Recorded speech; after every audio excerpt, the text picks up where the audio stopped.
નમસ્કાર મિત્રો, આપ સર્વનું ફરી એકવાર હું નિકુંજ ગોડેશ્વર એજ્યુ સફરમાં હાર્દિક સ્વાગત કરું છું. મિત્રો આજે આપણે ભણીશું ભારતનું બંધારણ અને એમાં આપણે આજે ભણીશું રાજ્યનું વિધાનમંડળ અને એમાં પણ રાજ્યની વિધાન પરિષદ. આજનો આપણો ટોપિક કયો છે? રાજ્યની વિધાન પરિષદ. તો મિત્રો આપણે આગળ જોઈ લઈએ કે આપણે આગળના લેક્ચરમાં કેટલો અભ્યાસ કરી ચૂક્યા છે, કયા ટોપિક આપણે કવર કરી ચૂક્યા છે, એનું માત્ર અડધી મિનિટમાં આપણે રિવિઝન કરી લઈએ. કે આપણે આગળનો પહેલો લેક્ચર હતો એ હતો રાષ્ટ્રીય પ્રતીકો. ત્યાર પછી આપણે ભણ્યા ભારતનું બંધારણનું નિર્માણ. ત્યાર પછી બંધારણની વિશેષતાઓ વિશે આપણે અભ્યાસ કરી ચૂક્યા છીએ. આગળ ચોથા લેક્ચરમાં આપણે ભણ્યા હતા બંધારણની પ્રસ્તાવના. પાંચમા લેક્ચરમાં આપણે શીખ્યા રાજ્યનું પુનર્ગઠન. ત્યાર પછી છઠ્ઠા લેક્ચરમાં આપણે સંઘ અને રાજ્ય ક્ષેત્ર વિશે ચર્ચા કરી હતી. પછી સાતમા લેક્ચરમાં નાગરિકતા વિશે આપણે જાણી ચૂક્યા. આઠમા લેક્ચરમાં મૂળભૂત અધિકારો વિશે આપણે શીખ્યા. નવમા લેક્ચરમાં મૂળભૂત ફરજો, ધ ફંડામેન્ટલ ડ્યુટીઝ, એમના વિશે આપણે સવિસ્તાર માહિતી મેળવી હતી.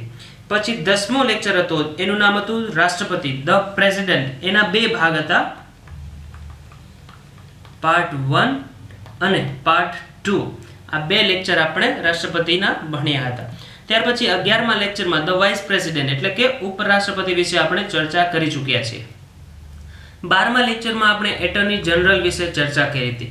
13મા લેક્ચરમાં વડાપ્રધાન વિશે ચર્ચા કરી. 14મા લેક્ચરમાં કેન્દ્રીય મંત્રી પરિષદ વિશે ચર્ચા કરી ચૂક્યા છીએ આપણે.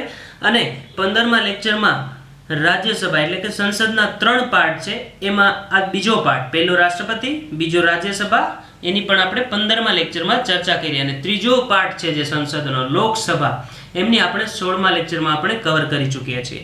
પછી આપણે 17મો લેક્ચર ભણ્યા અથવા 17મો ટોપિક ભણ્યા. એમાં રાજ્યપાલ વિશે આપણે અહીંયાથી સ્ટેટ ગવર્મેન્ટ ચાલુ થઈ જાય છે, રાજ્ય સરકાર. એમાં રાજ્યપાલ પાર્ટ 1 અને રાજ્યપાલ પાર્ટ 2 આપણે ભણી ચૂક્યા છીએ.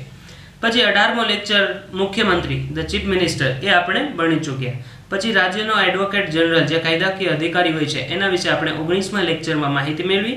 પછી 20મા લેક્ચરમાં રાજ્યની વિધાનસભા વિશે આપણે અભ્યાસ કર્યો. અને આજે આપણે ભણીશું 21મો ટોપિક અથવા લેક્ચર, રાજ્યની વિધાન પરિષદ.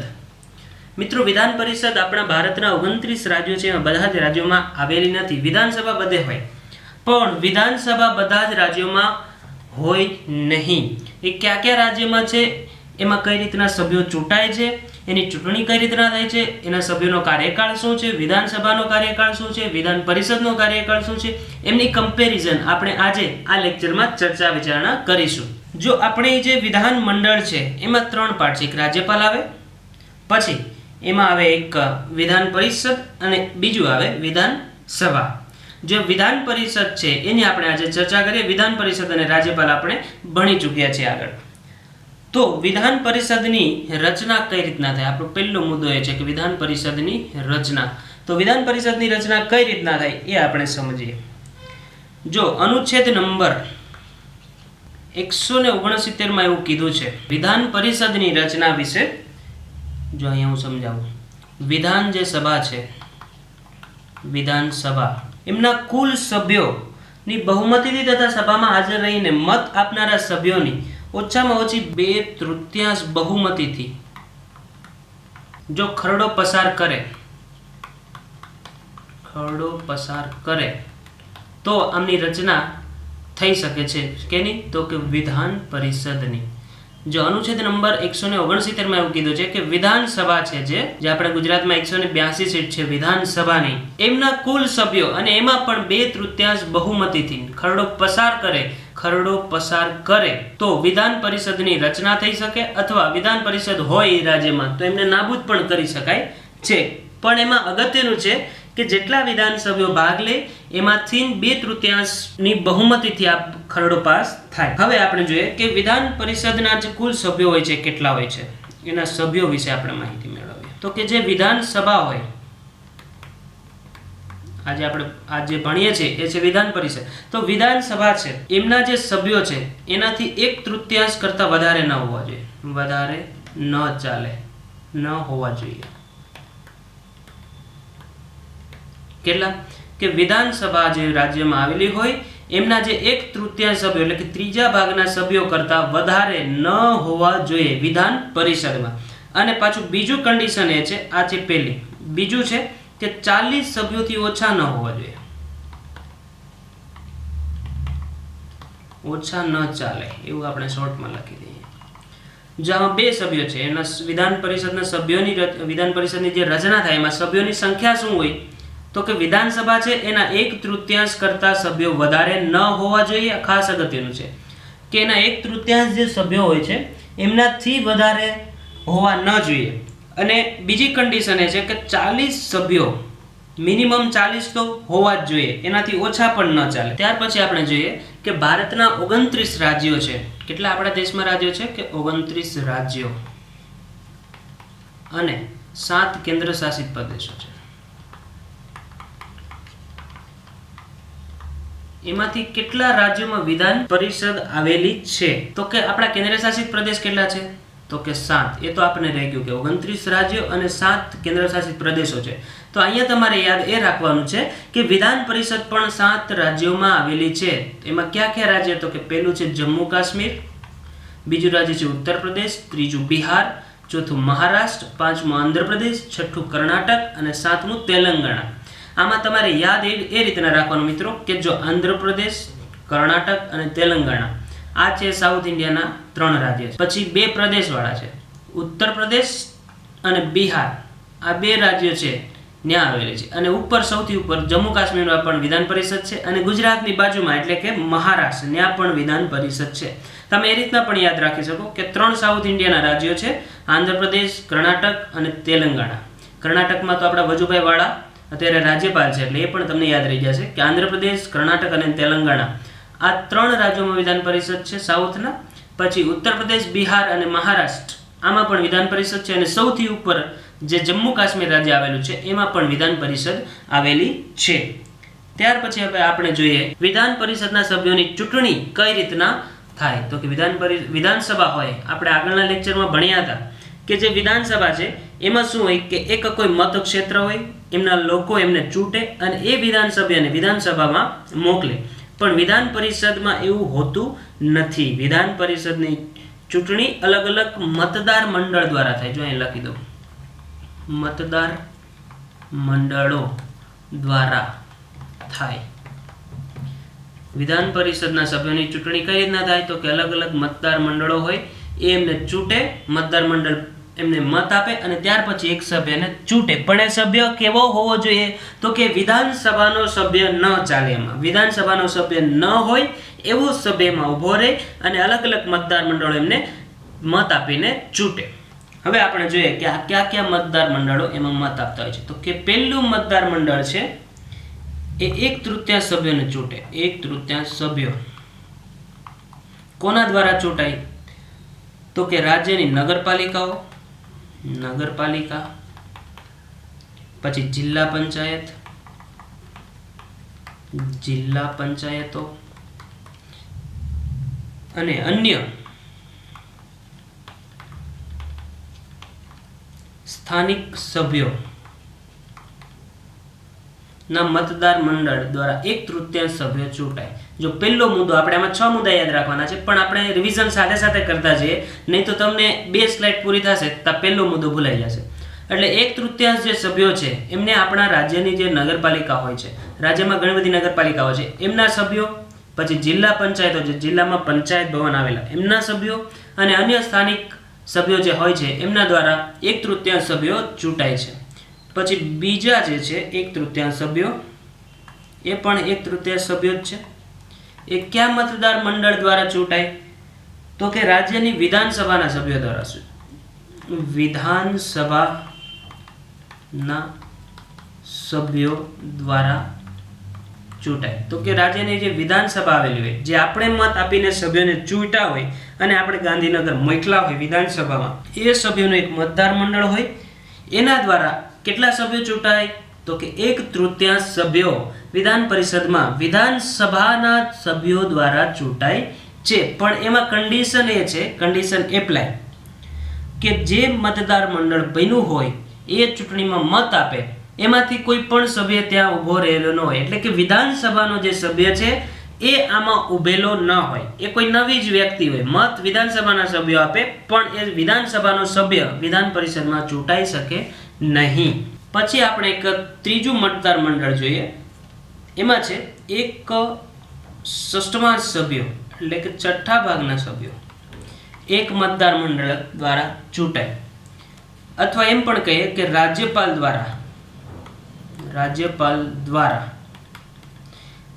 આ વ્યક્તિની નિમણૂક થાય એક ષષ્ઠમાંશ સભ્યોની. તો કે એમાં કોણ કોણ આવી શકે? તો કે સાહિત્ય, જેમ રાષ્ટ્રપતિ 12 સભ્યોની નિમણૂક કરતા હતા રાજ્યસભામાં, એમ અહીંયા સાહિત્ય, વિજ્ઞાન, કળા કે સમાજ સેવા, આ જે અલગ અલગ માં ટોપ ઉપર વ્યક્તિ હોય આ ફિલ્ડમાં, આ ક્ષેત્રમાં, તો કે સાહિત્યના ક્ષેત્રમાં, વિજ્ઞાનના ક્ષેત્રમાં, કળાના ક્ષેત્રમાં કે સમાજ સેવાના ક્ષેત્રમાં જો એ ટોપ ઉપર હોય એવા એક ષષ્ઠમાંશ સભ્યોની નિમણૂક રાજ્યપાલ કરતા હોય છે. જો આ ખૂબ અગત્યનું છે. પહેલું આપણે આ સ્લાઇડ પહેલેથી જોઈ લઈએ કે 1/3 સભ્યોની નિમણૂક નગરપાલિકા, જિલ્લા પંચાયત અને અન્ય સ્થાનિક સભ્યો દ્વારા થતી હોય છે. કેટલા સભ્યો? 1/3 સભ્ય. પછી બીજા 1/3 સભ્યોની નિમણૂક વિધાનસભાના સભ્યો દ્વારા થાય.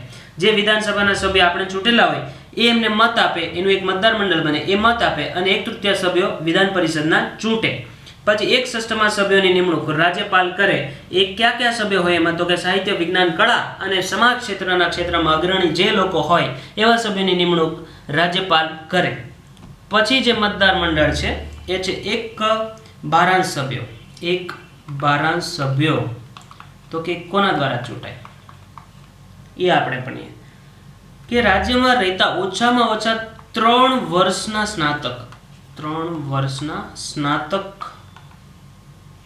સ્નાતકો દ્વારા આ વ્યક્તિઓ ચૂંટાતી હોય છે.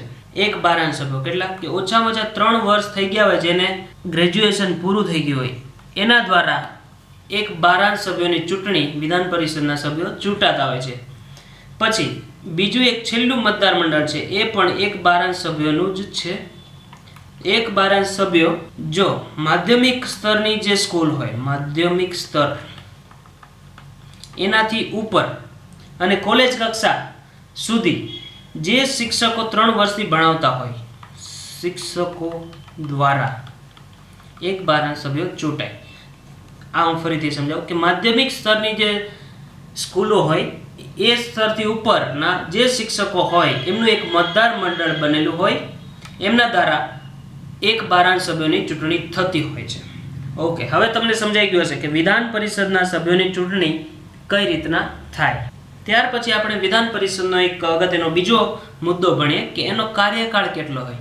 તો મિત્રો તમને ખબર છે કે વિધાનસભા છે જે બંનેની આપણે કમ્પેરિઝન કરી શકીએ, એટલે બે ટોપિક કમ્પેરેટિવલી તમને યાદ રહેતા છે. વિધાનસભા એમનો કાર્યકાળ કેટલો હોય? તો કે 5 વર્ષ. જો વિધાનસભા જેવું કેન્દ્ર સરકારમાં કયું ગૃહ છે? તો કે લોકસભા. આ બંને સેમ છે. આ કેન્દ્ર સરકારમાં હોય જ્યાં લોકો ચૂંટાઈને સંસદને ત્યાં મોકલે. અહીંયા વિધાનસભા રાજ્યમાં કે ત્યાં રાજ્યના લોકો એ વિધાનસભાને ચૂંટીને વિધાનસભામાં મોકલે, પહેલો ગૃહ. પછી બીજું વિધાન પરિષદ. વિધાન પરિષદ એમનો કાર્યકાળ નિશ્ચિત ન હોય કે કાયમી ગૃહ છે, એમ કહી શકે, કાયમી ગૃહ. પણ સામે એવું જ બીજું કેન્દ્ર સરકારમાં કયું ગૃહ હોય છે? તો કે રાજ્યસભા. જો આ ફરીથી હું તમને સમજાવું, આ બંને તમને સમજાઈ જશે કે વિધાનસભા છે એમનો કાર્યકાળ 5 વર્ષ હોય છે, સામે લોકસભાનો પણ કાર્યકાળ 5 વર્ષ હોય છે કેન્દ્ર સરકારમાં. અહીં વિધાનસભામાં પણ લોકો દ્વારા પ્રતિનિધિઓ ચૂંટાય અને વિધાનસભામાં જાય. અહીંયા લોકસભામાં જે સંસદો ચૂંટાય એ લોકો દ્વારા ચૂંટાણા હોય અને લોકસભામાં ગયા હોય. નીચે વિધાન પરિષદ તો એ મતદાર મંડળ દ્વારા ચૂંટાણા હોય એનો સભ્યો અને કાયમી ગૃહ છે. સામે જે સેન્ટ્રલ ગવર્મેન્ટ છે, કેન્દ્ર સરકાર, એમાં પણ એક સંસદનો પાર્ટ હોય. રાજ્યસભા એમાં પણ એક મતદાર મંડળ દ્વારા સભ્યો ચૂંટાણા હોય અને ત્યાં એમની નિમણૂક થઈ હોય. હવે આજે આ બે ગૃહ છે, વિધાનસભા અને લોકસભા, એને કેવું કહેવાય? તો કે નીચલું ગૃહ. હવે ગમે એવો પ્રશ્ન પૂછાશે ને તોય તમને આમાંથી આવડી જશે. પછી વિધાન પરિષદ અને રાજ્યસભા એને કેવું કહેવાય ગૃહ? તો કે ઉપલું ગૃહ. હવે સમજાઈ ગયું કે વિધાન પરિષદનો કાર્યકાળ ફિક્સ હોતો નથી. એનો કાર્યકાળ કેટલો હોય છે? કાયમી ગૃહ એમનો કાર્યકાળ છે, એ કદી ભંગ થતું નથી. પણ 1/3 સભ્યો દર 2 વર્ષે નિવૃત્ત થાય. કેટલા વર્ષે? રાજ્યસભાની જેમ જ 1/3 સભ્યો દર 2 વર્ષે નિવૃત્ત થતા હોય છે. અને એક સભ્યનો કાર્યકાળ, એ પણ હું તમને કહી દઉં, એક સભ્યનો કાર્યકાળ કેટલા વર્ષનો હોય? તો કે 6 વર્ષનો. કન્ફ્યુઝ કરવા એમ એવું પણ પ્રશ્ન પૂછી લે કે વિધાન પરિષદનો કાર્યકાળ 6 વર્ષનો છે, તો વાક્ય ખોટું થાય. શું કામ? કારણ કે એનો એક સભ્ય હોય એમનો કાર્યકાળ 6 વર્ષ છે. વિધાન પરિષદ એક ગૃહ આવેલું છે, એ તો કાયમી છે, કદી ભંગ થતું નથી. હવે આ સ્લાઇડ ખૂબ અગત્યની છે, એટલે આને ફરી એકવાર જોઈ લે કે વિધાનસભાનો કાર્યકાળ 5 વર્ષ, સામે લોકસભા એમનો પણ કાર્યકાળ 5 વર્ષ, અને સંસદનું નીચલું ગૃહ છે. અને વિધાનસભા પણ જે વિધાનમંડળ છે એનું નીચલું ગૃહ છે. પછી વિધાન પરિષદ એ કાયમી ગૃહ છે. રાજ્યસભા તો કે એ પણ કેન્દ્ર સરકારમાં કાયમી ગૃહ છે, અને એ છે ઉપલું ગૃહ. પછી જે વિધાન પરિષદ છે એના 1/3 સભ્યો દર 2 વર્ષ નિવૃત્ત થતા હોય છે, અને એક સભ્યનો કાર્યકાળ 6 વર્ષનો હોય છે. આ ખૂબ અગત્યનું છે. 2-5 વાર રિવિઝન કરજો એટલે ઓટોમેટિક તમને આવડી જશે. ત્યાર પછી આપણે જોઈએ કે વિધાન પરિષદ હોય એમના સભ્યોની યોગ્યતા શું? એમાં ચૂંટાવું હોય તો એમની યોગ્યતા કેટલી હોવી જોઈએ એ જોઈએ. તો પહેલી યોગ્યતા તો લગભગ બધામાં હોય છે કે ભારતનો નાગરિક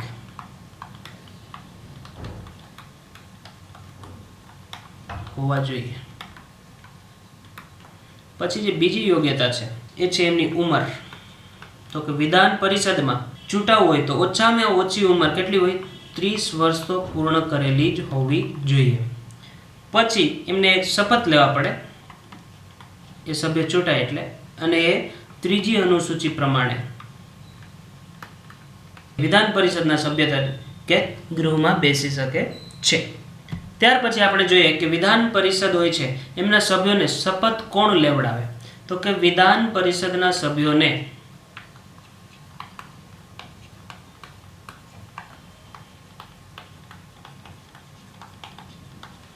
કોણ શપથ લેવડાવે? તો કે રાજ્યપાલ. અને રાજ્યપાલ જો ન હોય તો એમણે નિમણૂક કરેલ વ્યક્તિ એમને શપથ લેવડાવતી હોય છે. તો કે વિધાન પરિષદના જે સભ્યો છે એમને શપથ કોણ લેવડાવે? રાજ્યપાલ. અને જ્યારે રાજ્યપાલ ગેરહાજર હોય અથવા એ અશક્ત હોય કે એવી કોઈ પણ કન્ડિશન હોય ત્યારે કોણ શપથ લેવડાવે? તો કે રાજ્યપાલે જે વ્યક્તિની નિમણૂક કરેલી હોય એ નિમણૂક કરેલ વ્યક્તિ એમને શપથ લેવડાવતા હોય છે. ઓકે, ત્યાર પછી આપણે જોઈએ કે વિધાન પરિષદના જે સભ્યો હોય છે એમનો પગાર અને ભથ્થાઓ શું હોય છે? તો કે વિધાનસભા અહીંયા સેમ જ છે, વિધાન સભા બરાબર વિધાન પરિષદ.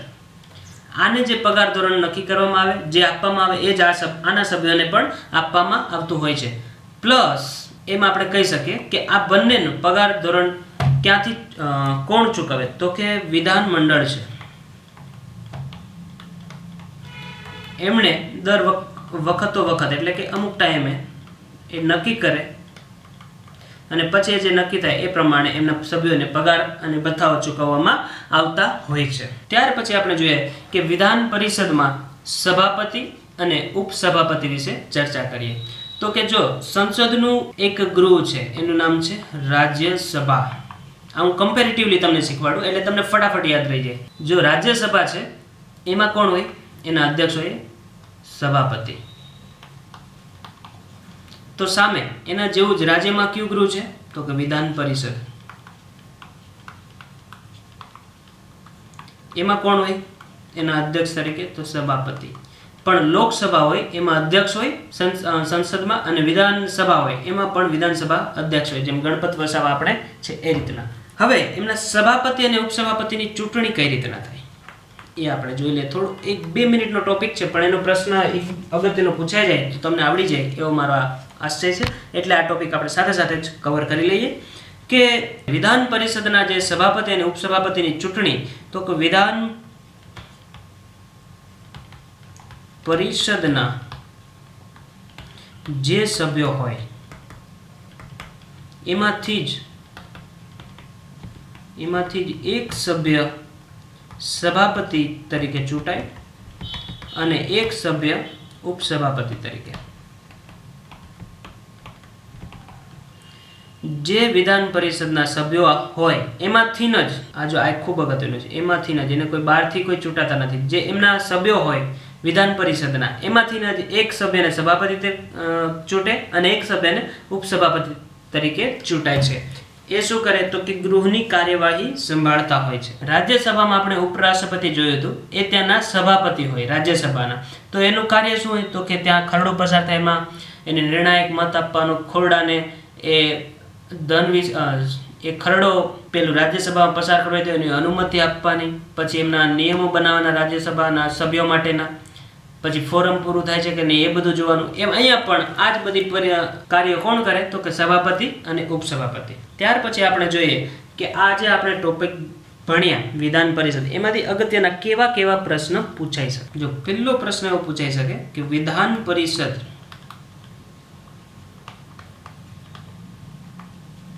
ની રચના કયા અનુચ્છેદ પ્રમાણે થઈ શકે તો કે 169 આ જે અનુચ્છેદ છે એ પ્રમાણે વિધાન પરિષદની રચના થતી હોય છે. પછી એવો પણ પ્રશ્ન પૂછાઈ શકે કે વિધાન પરિષદ કેટલા રાજ્યોમાં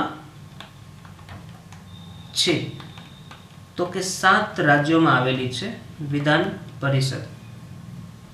ત્યાર પછી એવો પણ પ્રશ્ન પૂછાઈ શકે કાર્યકાળના આધારે કે વિધાન પરિષદ છે એમનો કાર્યકાળ કેટલો છે.